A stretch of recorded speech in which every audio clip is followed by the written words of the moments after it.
2192 All ancestors of a node in a directed acyclic graph. This Java code takes an integer n and a 2D array of edges as input.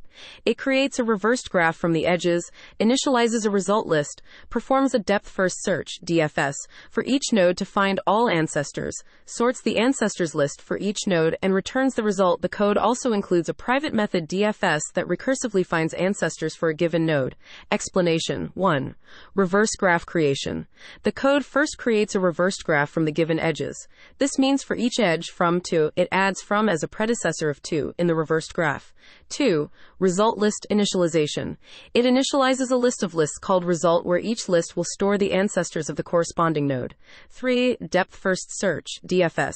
For each node, it performs a DFS to find all its ancestors by traversing the reversed graph. This helps in collecting all ancestors for each node. 4. Sorting ancestors.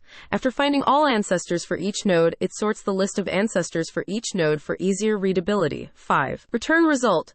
Finally, it returns the result list, which contains the sorted lists of ancestors for each node. The DFS method is a helper function that recursively visits all ancestors of a given node using the reversed graph and marks them in the result list. Here's a brief breakdown of the main parts. Reversed graph.